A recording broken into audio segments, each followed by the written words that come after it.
And without memory, none of this can be performed. Thus, memory is key. So a memory chip contains hundreds of millions or even billions of transistors, each of which can be switched on and off individually as well. And the way memory works is similar to the way the most advanced transistors work, which is by controlling the movements of individual electrons. A certain very low voltage represents 0, and another voltage, a bit higher, represents 1. As you can see, there's many ways to represent on and off, high and low, 1 and 0.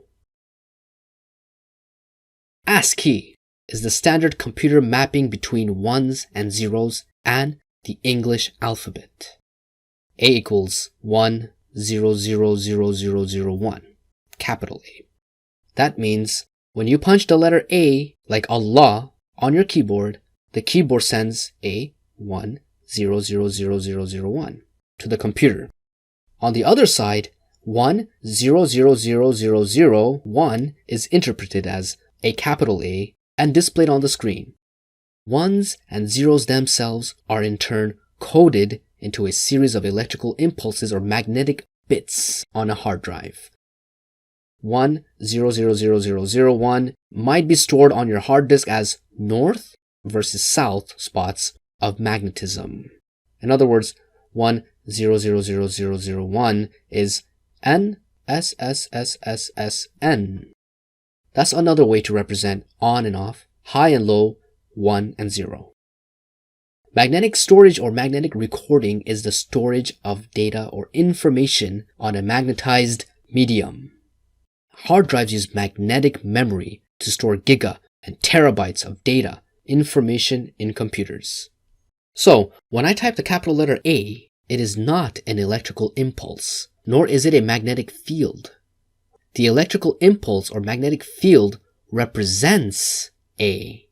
This is what is meant when we say the message is independent of the medium it's stored in. Hence, the medium is not the message.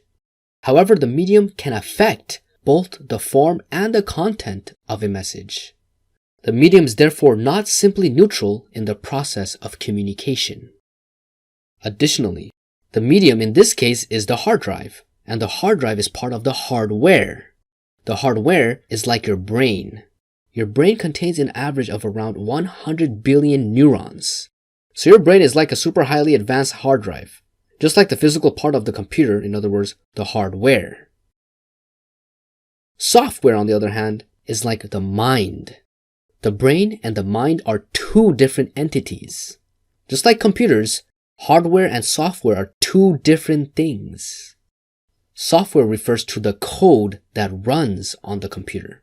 To get a clearer picture, hardware is the physical stuff inside a computer and the peripheral devices connected to it. Software is the electrical signals which tell those devices what should be done and when.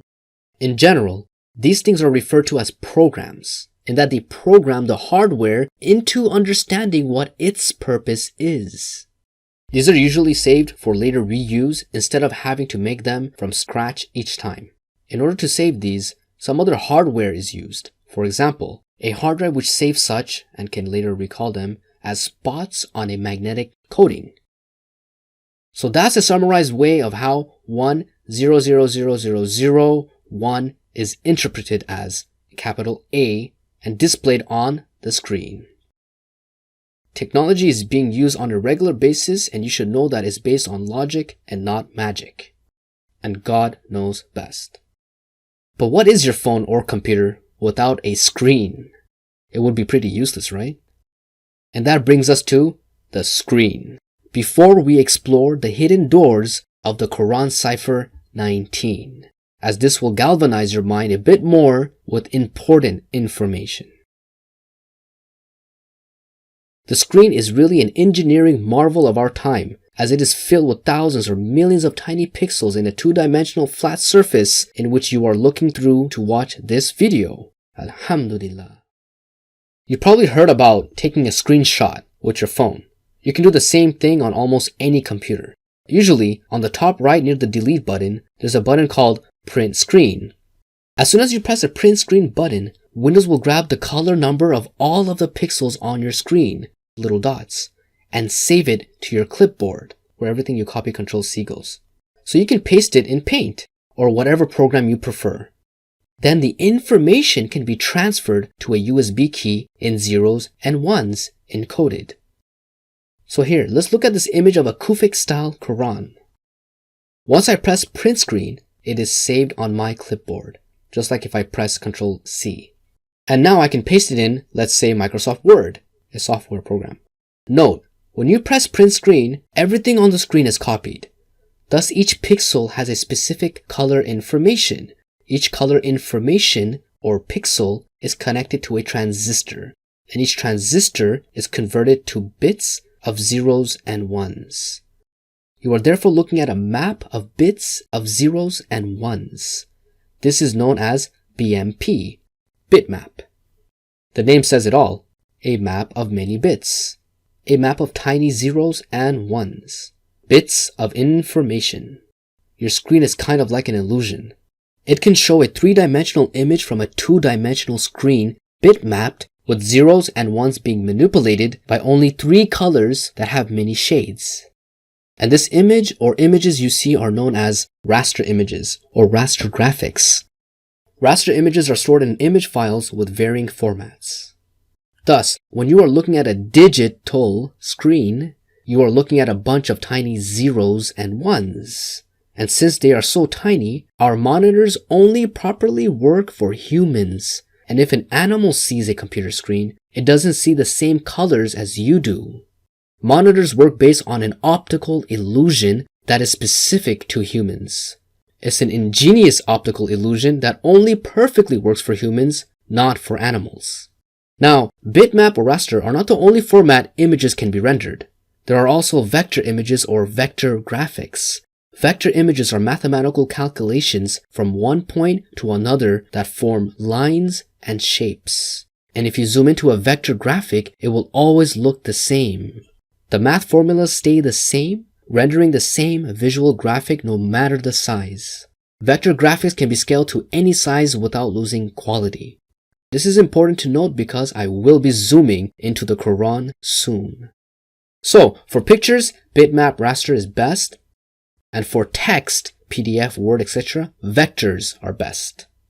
Digital zooming is truly an amazing tool that we have. So this print screen of the Kufic Quran can be transferred and stored into a USB key. Now remember, a full USB key is no heavier than an empty one. What was this massless information that was carried and transferred? A print screen of the Kufic-style Quran image that was saved into a USB key.